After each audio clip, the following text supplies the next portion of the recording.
السلام علیکم ورحمۃ اللہ وبرکاتہ۔ بسم اللہ الرحمن الرحیم۔ اللہم صلی علی محمد وعلی آل محمد کما صلیت علی ابراہیم وعلی آل ابراہیم انک حمید مجید۔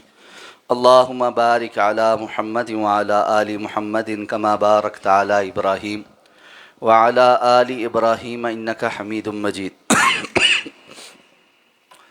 عن عطیہ رضی اللہ تعالی عنہ قالت دخل علیہ النبی صلی اللہ علیہ وسلم ونحن نغسل ابنته فقال اغسلنها ثلاثا او خمسا او اکثر من ذلك ان رأيتن ذلك بماء وسدر واجعلن في الآخر كافورا او شيئا من كافور فلما فرغنا آذناه فألقى إلينا حقوه فقال أشعرنها إياه متفق علیہ۔ سیدہ عطیہ رضی اللہ تعالیٰ عنہ بیان فرماتی ہیں کہ جناب نبی کریم صلی اللہ علیہ وسلم ہمارے پاس تشریف لائے جب کہ ہم اس وقت آپ صلی اللہ علیہ وسلم کی بیٹی جو کہ حضرت زینب تھیں ان کو ان کی وفات پر غسل دے رہے تھے۔ آپ صلی اللہ علیہ وسلم نے ہمیں ارشاد فرمایا کہ ان کو 3 بار یا 5 بار یا اگر مناسب سمجھو تو اس سے زیادہ بار بیری ملے پانی سے غسل دینا، اور آخری غسل دیتے ہوئے پانی میں کافور سے کچھ ملا دینا۔ پس جب ہم نے غسل دے دیا اور ہم فارغ ہو گئے تو آپ صلی اللہ علیہ وسلم کو اطلاع بھجوائی، تو آپ صلی اللہ علیہ وسلم نے اپنی تہبند بھجوائی اور فرمایا کہ اس کو ان کے کفن کا حصہ بنا دو۔ یہ حدیث مبارکہ صحیح بخاری اور صحیح مسلم کی متفق علیہ روایت ہے، اور صحیحین کی ایک اور روایت میں یہ الفاظ بھی ہیں کہ غسل کو ان کی دائیں طرف سے اور ان کے مقامات وضو سے شروع کرنا۔ جنازے سے متعلقہ احکام و مسائل ذکر ہو رہے ہیں۔ اس حدیث مبارکہ کو بیان کر کے متعدد مسائل ثابت کیے گئے۔ ایک تو یہ واقعہ آپ صلی اللہ علیہ وسلم کی بیٹی حضرت زینب رضی اللہ تعالیٰ عنہ کی وفات کا ہے۔ تو صحابیات جب ان کو غسل دینے لگیں تو رسول اللہ صلی اللہ علیہ وسلم نے انہیں غسل دینے کا طریقہ سکھایا کہ غسل ایسے ایسے دینا ہے۔ اس سے یہ بات ثابت ہوتی ہے کہ غسل کی تربیت دینا، میت کو غسل کیسے دیا جاتا ہے، یہ مسنون عمل ہے، اور علماء کو دعات کو یہ چاہیے کہ وہ لوگوں کو یہ سکھائیں کہ میت کو غسل کیسے دیا جاتا ہے، اور اسی طرح میت کو غسل دینے والے بھی سیکھیں کہ یہ عمل کیسے کیا جاتا ہے۔ ہم میں سے ہر شخص کو زندگی میں اپنے اعزاء اقربا دوست احباب کے لیے ان مراحل سے گزرنا پڑتا ہے، اور بسا اوقات یہ دیکھا گیا ہے کہ بڑا افسوس ہوتا ہے کہ گھر والوں میں سے کسی کو غسل نہیں دینا آتا، اور اس کی وجہ سے تربیت نہ ہونے کی وجہ سے غسل کے وقت وہ میت کے قریب بھی نہیں آتے۔ جتنی شرح صدر کے ساتھ محبت کے ساتھ گھر والے غسل دے سکتے ہیں کوئی اور نہیں دے سکتا۔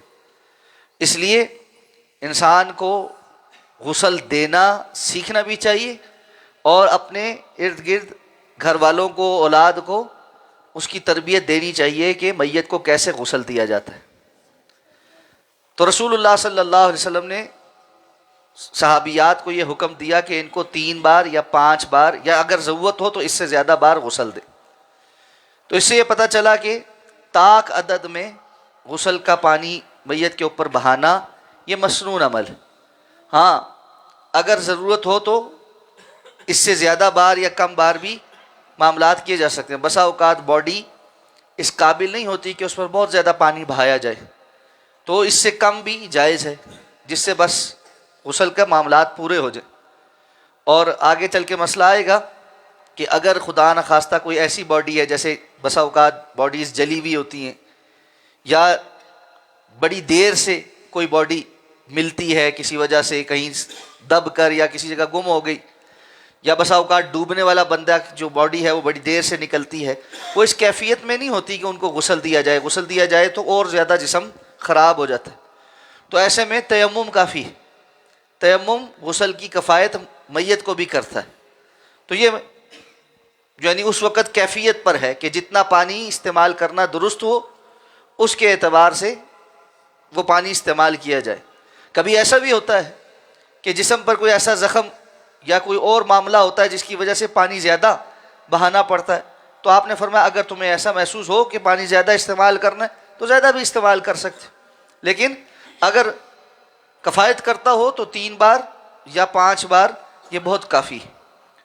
اور پھر اس میں فرمایا کہ بیری کے پتے ان کا پانی ملا کر غسل دو. یہ پہلے بھی مسئلہ گزر چکا ہے، اس پر ہم بات کر چکے. اور پھر فرمایا جب آخری مرتبہ غسل دینے لگو تو اس میں کافور کی آمیزش کرو. تو کافور جو ہے وہ پانی میں ملا کر اس کی اپنی ایک خوشبو ہوتی ہے، تو وہ تیز خوشبو ہوتی، اس کی وجہ سے اگر جسم سے باڈی سے کوئی بو آ رہی ہو تو وہ محسوس نہیں ہوتی ارد گرد.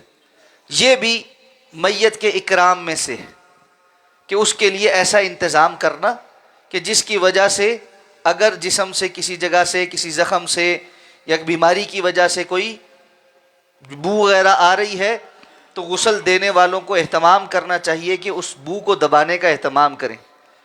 اور رسول اللہ صلی اللہ علیہ وسلم نے اس بات کی تاکید کی ہے کہ میت کو غسل دینے والے اگر اس کے جسم میں کوئی عیب دیکھیں تو اس کی پردہ پوشی کریں. میت کو غسل دینے والے کے لیے جائز نہیں ہے کہ وہ غسل دیتے وقت اگر میت کا کوئی عیب دیکھے تو وہ بعد میں لوگوں کے سامنے اس کو بیان کرتا رہے. اسی طرح یہ بھی اس کے لیے ضروری ہے کہ کوئی ایسی چیز، کوئی زخم، کوئی بدبو والی چیز وہ دیکھے تو اس کے دور کرنے کا یا اس کے مقابل کوئی چیز استعمال کی جائے تاکہ وہ ارد گرد لوگوں کو محسوس نہ ہو. یہ بھی میت کے اکرام میں سے ہے. اور اگر کافور دستیاب نہیں تو کوئی بھی اور خوشبو استعمال کی جا سکتی جس سے میت کے جسم سے آنے والی اگر کوئی بساند ہے یا بو ہے تو وہ محسوس نہ ہو. اور ویسے بھی اگر بو نہیں بھی ہے تب بھی ایک اچھی خوشبو اس کو لگا دینا تو اس میں کوئی معنی نہیں، تاکہ ارد گرد جو لوگ موجود ہیں ان کو اچھی خوشبو ہی آتی رہے، اور یہ بھی ایک بہتر بات ہے. پھر آپ صلی اللہ علیہ وسلم نے جب غسل دے دیا گیا تو کفن کے لیے اپنی تہبند بھیجی. یہ رسول اللہ صلی اللہ علیہ وسلم کا اپنا ایک اعجاز ہے خاص کہ آپ نے ان کے لیے اپنی تہبند بھیجی کہ وہ ان کے کفن کا حصہ بنا دی جائے. تو رسول اللہ صلی اللہ علیہ وسلم کے جسم سے مس ہوئی ہوئی کوئی بھی چیز باعث برکت ہے. اور یہ بات ذہن میں رہے کہ یہ صرف رسول اللہ صلی اللہ علیہ وسلم کا خاصہ ہے. یہ رسول اللہ صلی اللہ علیہ وسلم کا خاصہ ہے کہ آپ صلی اللہ علیہ وسلم کے زیر استعمال یا آپ کے جسم سے چھو کر آنے والی کوئی بھی چیز وہ باعث برکت ہے. باقی کوئی بھی امتی خواہ وہ کتنا ہی نیک کیوں نہ ہو اس کو یہ مقام حاصل نہیں ہے. اس لیے سوچنا کہ کسی اور امتی، کسی عالم، کسی بڑے بزرگ کا وضو کا پانی بھی ہم اس طرح استعمال کر سکتے ہیں جیسے صحابہ کرام رسول اللہ صلی اللہ علیہ وسلم کے جسم کے ساتھ لگنے والے وضو کے پانی کو بھی ہاتھوں پہ لیتے تھے اور اپنے جسم پر برکت کے لیے مل لیتے تھے، یا آپ کے استعمال شدہ قمیض یا پوشاک جو ہے وہ اپنے پاس رکھتے تھے، یا بعض لوگوں کو ان میں کفن دیا گیا تو وہ باعث برکت ہے تو کسی اور بزرگ کا بھی پہنی ہوئی قمیض جو ہے وہ اس کے لیے استعمال کی جا سکتی ہے. یہ درست نہیں ہوگا. یہ علماء نے صراحت کی ہے کہ رسول اللہ صلی اللہ علیہ وسلم کی خاص ایک منصب ہے، خاصہ ہے. اس کے علاوہ کسی اور کو یہ مقام حاصل نہیں کہ اس کی زیر استعمال چیز بھی باعث برکت ہو. تو آپ صلی اللہ علیہ وسلم نے اس کی وجہ سے اپنی تہمت بھیجی. آخری بات جو اس حدیث سے پتہ چلتی ہے، آپ نے صحیح بخاری کے الفاظ جو ہیں فرمایا کہ دائیں طرف سے اور وضو کے مقامات سے غسل دینا شروع کر. تو غسل کی ترتیب بھی ویسے ہی ہے جیسے انسان زندگی میں فرض غسل کرتا ہے، یعنی سب سے پہلے استنجا وغیرہ اچھے طریقے سے کرنا. تو اسی طرح میت کے بھی جو اعضاء ہیں وہ اچھے طریقے سے دھو لینا، اور وہاں پر اگر کوئی ناپاکی وغیرہ لگی ہے تو اس کو صحیح طریقے سے صاف کر دینا. اور پھر وضو کے اعضاء سے شروع کرنا، پہلے دایاں ہاتھ، پھر بایاں ہاتھ، پھر اسی طرح روئی وغیرہ لے کر اس کے منہ کے اندر اور دانتوں کے طرف جو ہے وہ اچھے طریقے سے اس کو پھیر دینا. پھر اسی طرح روئی کے ٹکڑے وغیرہ گیلے کر کے جو ہے ناک کی صفائی کرنا. پھر چہرہ دھلوانا, پھر دونوں بازو, پہلے دایاں پھر بائیں, پھر سر کا مسا, پھر کانوں کا مسا, اور پھر جو ہے پاؤں دائیں اور بائیں, اور پھر غسل دائیں جانب سے, پہلے دائیں جانب سر پر, اور پھر جسم کے دائیں حصے پہ, اور پھر بائیں حصے پہ پورا پانی بہایا جائے گا. یہ تو غسل پورا ہو گیا. اس کے بعد صابن لگانا ہے, شیمپو لگانا ہے, صفائی کے لیے اور کوئی چیز استعمال کرنی ہے تو کوئی حرج نہیں, وہ کر کے دوبارہ اس کو آخر میں دھو دیا جائے, اور بیری کے پتوں سے پھر آخر میں اور کافور ملے پانی سے غسل دے دیا جائے. تو یہ مسنون طریقے سے غسل ہو جائے گا. اللہ تعالی ہمیں سمجھ کر عمل کرنے کی توفیق عطا فرمائے. سبحانک اللہم و بحمدک نشہد ان لا الہ الا انت نستغفرک و نتوب.